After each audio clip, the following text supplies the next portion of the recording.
In the spirit of Halloween, paranormal or not, what is the scariest, creepiest or most unsettling experience of your life? When I was 11, I went out to a friend's for the weekend. Her parents were divorced and her dad lived about an hour and a half away, which was where we were going that weekend. My grandpa was in the hospital but my mom didn't think it was an issue, so I went. We spent the day doing normal kids stuff, swimming, whatever, when I suddenly started feeling really scared and sick, so I called my mom. She told me everything was fine, to just stick it out and I was probably just nervous about being far from home. I tried, but I couldn't shake the feeling, so I asked my friend's mom, who was still around, to take me home. I made her drive past the hospital where my grandpa was, and then to my grandma's house. There were tons of cars in the driveway. My grandpa had passed away. I found out afterwards that he'd died only a couple of minutes before I called my mom. I knew. I had just felt it. It's the only time something like that has happened to me, and it still freaks me out even 15 years later. My house was haunted as a kid, probably still is. Doors would slam shut and reopen on their own. Lights turn off and on. Bunch of paranormal shit. We learned to live with it. Then my brother started having night terrors. We shared a room and at least 3 to 4 nights a week I'd wake up to him screaming, completely terrified.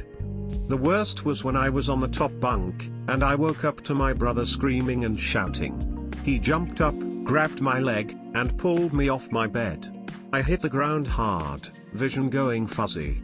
He slammed me into the wall and started hitting me. During all of this he was screaming. "It's inside the room.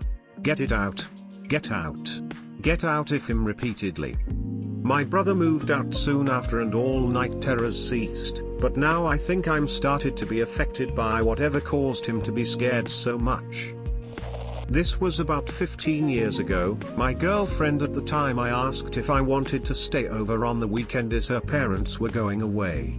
On the Saturday evening we were sat in her front room watching TV. The family have 2 small dogs who were curled up in front of the fire half asleep.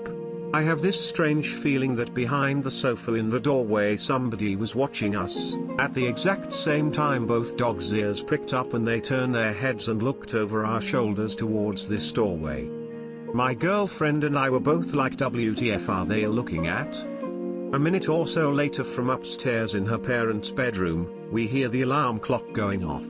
Now this is late at night, just after midnight. My girlfriend makes me go upstairs to check it out, so I hesitantly do so, and in her parents' bedroom I can see clearly that someone has been sat on the edge of the bed, and I go over and switch the alarm clock off.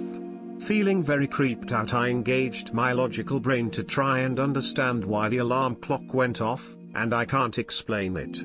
You have to physically move a switch to put it into the on position, and even though her dad works shifts, there would never be a time set for 12:15 a.m. for the alarm to go off, and then somehow the switch was moved over.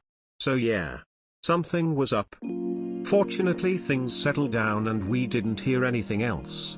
The next day her parents are back and she tells her mum about the incident. Apparently her mum had a knowing smile. It turns out that weekend was the anniversary of my girlfriend's granddad passing, so her dad took her mum away for the weekend for a change of scenery. Her mum told her that her granddad passed at roughly 12:15 a.m. exactly 1 year ago. It was like that alarm clock went off, as his way of saying hello. It was very strange indeed, and that was my only experience of the paranormal, fortunately. I am beyond sleep deprived, so I will be back later to expand and answer questions.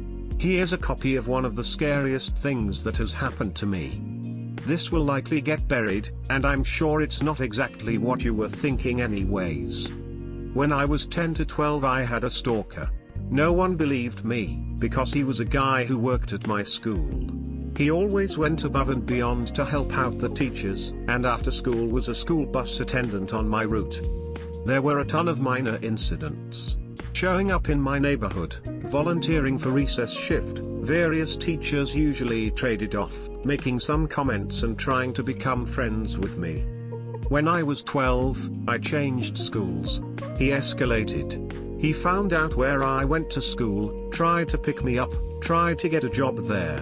It all culminated in him running me down with his car. I got off lucky and survived. He was arrested from an eyewitness report. He had used his own car. Every day I am grateful he targeted me and not my younger sister, 4 years younger. This was back in 2006 during my junior year of high school. I was out by one of the many small lakes in Norwood, Massachusetts with my then girlfriend studying anatomy in the back seat of my car. We were parked at the edge of the lake, lights off but car running since it was the middle of winter. The lake in front of us was frozen solid and there was a soft snow falling. We had been parked for about 15 minutes when suddenly we hear this car shaking crack followed by the sound of gushing water. We both scrambled into the front seats to wipe clear the window. What we saw was a giant, gaping hole right in the middle of the lake, maybe 15 or 20 feet across. Water was pouring out of it, blackening the ice around it at an unreal speed. I remember one of us saying that there were no tracks leading into the hole from a car or something, which is what freaked us out even more. We tore out of there as fast as we could. The next day we stopped by to see the hole better in daylight, but there was absolutely no sign of it, just a perfectly uniform snow cover from shore to shore. We followed the news for the next few days to see if anything would be reported to explain what we saw, but nothing ever came up. I posted this a few years ago, but I volunteered as an EMT in a small village just outside NYC as a senior in high school and my first few years of college.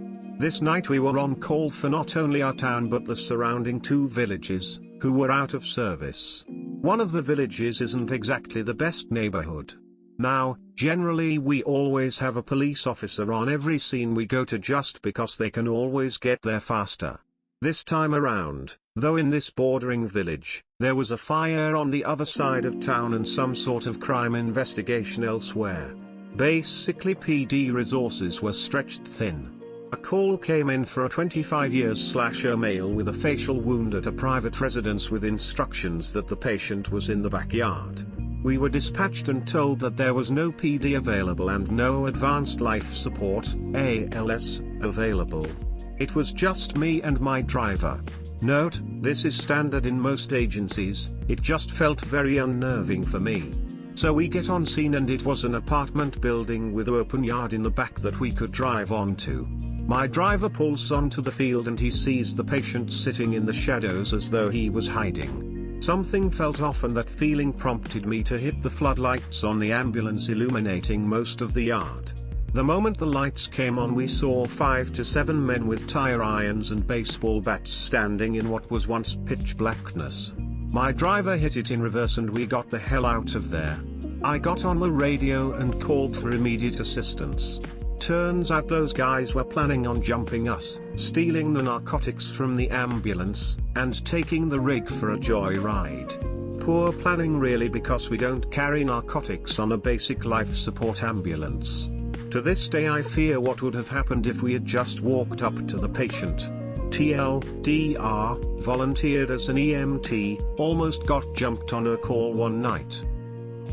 I woke up at night for a glass of water. I walked to the kitchen, and ran into my dad. He walked right past me to the front door. He didn't even acknowledge me being there. I asked him, "Where are you going?" He didn't say anything, just had a blank stare and walked out the door. I walked over and looked out the window peephole on the door. We had a small walkway that connected to our driveway. He was sitting on the walkway, hunched over, elbows on his knees, under a big tree that was in front of my bedroom, just staring into nothing. I walked into my mom's bedroom and asked her why my dad was outside. She turned over and said, "What do you mean? He's right here." There was my dad, laying by my mom's side in a deep sleep. Mine is currently happening. I live in an apartment complex that is all townhouses, so we all have our own door to the outside. About a month ago, I was home with my baby and niece and I heard the doorknob jiggle. Like someone was seeing if it was locked. I got up and looked out the peephole and window, but didn't see anything. Then about 2 weeks later, I heard the doorknob jiggle again and someone actually give it a little push. The deadbolt was locked, but you could see a very small crack where the door was very slightly jarred. Again, I got up, looked out the window, again, nothing. About a week ago someone knocked on the door. I thought it was my boyfriend, otherwise I wouldn't have answered. I answered the door holding my baby, and the man looked a little caught off guard. He asked if my husband was home. Who asks that? Of course I said yes because I was freaked out and home alone. He said, "I'm sorry, I see you're busy with the baby, I just needed a jump." I didn't even have a car outside. I'm pretty sure this is a guy that just moved in a little down the street. He also passed several cars on the walk to my apartment. Last Sunday night, again home with just my baby. I hear a key go into our lock. I looked at the clock because it was way too early for my mom to come home, the only other person with the key. I again got up and looked out the window but didn't see anyone. So, at this point I'm highly paranoid and don't know what to do. There's been no crime committed, so I can't call the police. But, I'm pretty sure someone is trying to get in my apartment and it's freaking me out.